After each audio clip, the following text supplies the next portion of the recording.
documentary. Yeah, well, I suppose this is about as fly on the wall as you're gonna get. I get to sleep in my own bed. I got to sleep in my own bed. Literally just woken up. It has taken me, God, how many days to get back here? It's Monday morning? Monday morning, and I've woken up in my own bed, and that's a pretty cool feeling. I am shattered. So, as all mornings have to start. Firstly, coffee. It's one of the luxuries that I kind of really want on board. Well, I suppose it's not even a luxury, it's a flaming necessity. Coffee. Good coffee. And look, Bo and I have we've discussed coffee. European coffee rather than American coffee. I do love American coffee, but I can't drink 32 ounces of coffee in the morning. It makes it feel a bit funny. Anyway, let's fill the boat with a smell that I love, which is fresh coffee. Due to a slight lack of foresight. In fact, it wasn't even a lack of foresight, it was just that the last time that I was on the boat, I was trying to get my parents out of the country after the snowstorm, and trying to get myself and Teresa out of the country because of the snow, and get the boat ready to leave. The problem is that a couple of little things fell off the list, and one thing that did fall off the list was having milk for when we return. I have 0 for breakfast, except for 6 slightly warm bottles of diet root beer. Actually, I think I have some emergency milk, but I think it's going to make you laugh when you see it. You just can't be back. Yeah, I have. I found this. I actually found this in the Caribbean a couple of years ago, and the only reason I bought it was because it was such a ridiculously small tin. I'm like, I bought it just for the novelty value of this tin, but apparently this is condensed milk. You ever had Vietnamese coffee? I had the privilege to go to Vietnam a few years ago.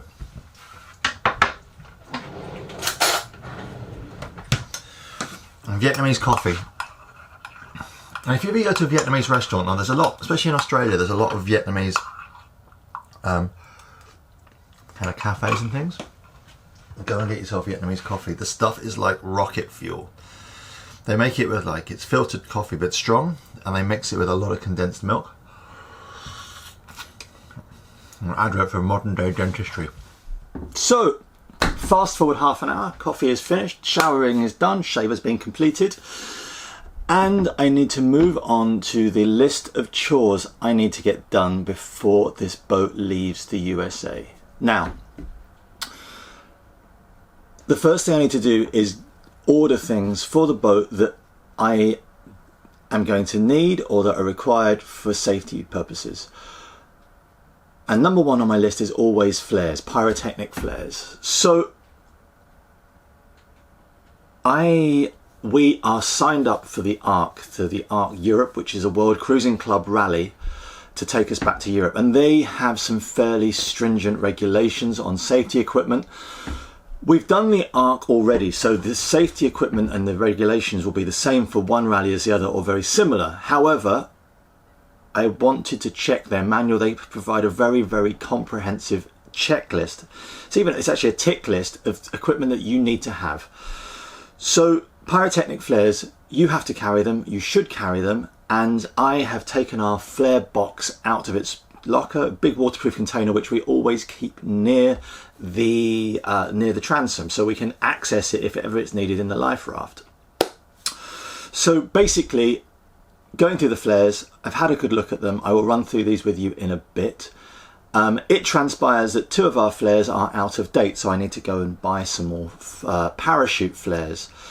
Now, for those of you who are not in the know, parachute flares are, you fire them they go up in the air on a parachute, they burn very brightly, and it's being seen from a distance. But I'm not sure if you know this, there are different types of parachute flares.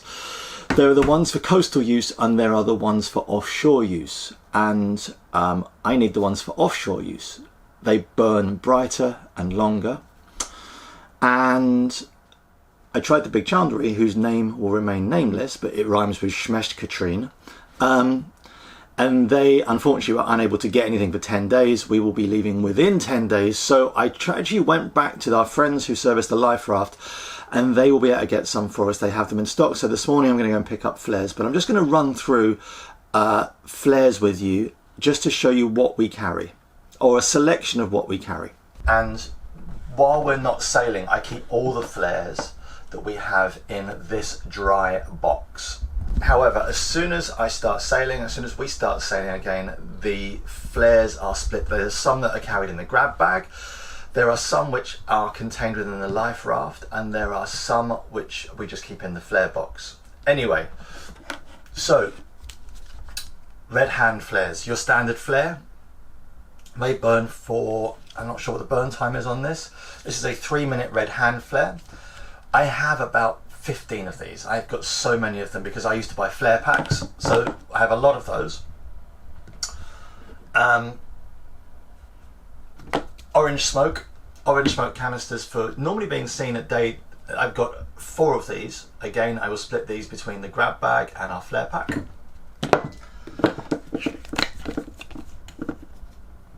Parachute flares. Now these are SOLAS flares, so these are the kind of offshore ones.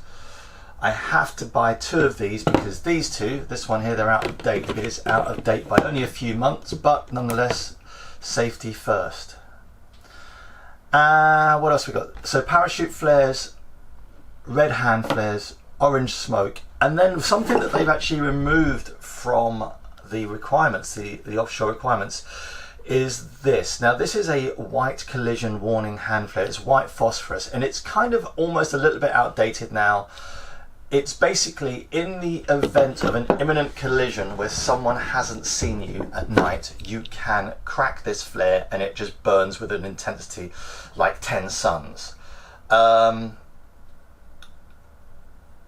keep it permanently taped to my helm just in case. It's kind of like, I don't think we'll ever need it, but better be to be safe than sorry. However, it's kind of like a talisman. I keep it there for that reason more than anything else.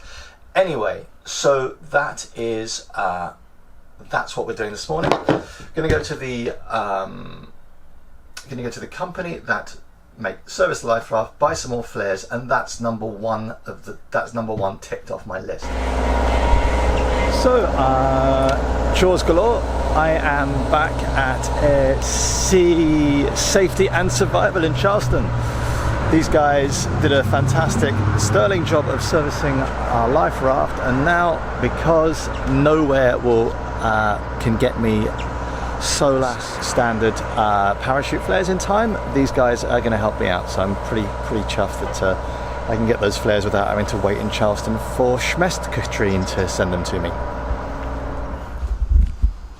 SOLAS rocket flares. Perfect.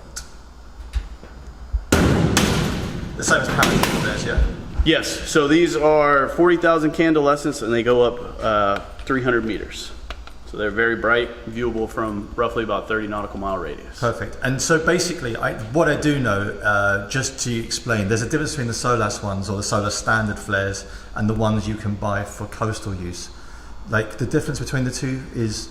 You mean in terms of like the aerial flares that you can buy, like the pistol, like 12 gauge and the millimeters, stuff like that? Yeah, it's basically just the height that they go and the how many lumens they burn, how bright they are. Okay. And that basically, those two variables affect basically how far away someone can see that distress beacon.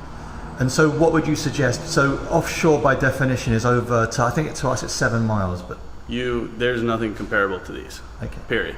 So basically, have those. We've got them for offshore use, but it's just so that people that are kind of planning passages that are a little bit more than coastal get those rather than the kind of the pistol. Yeah, you could get the hand flares, which are a little less expensive. Obviously, they're not aerial based, but they're very bright.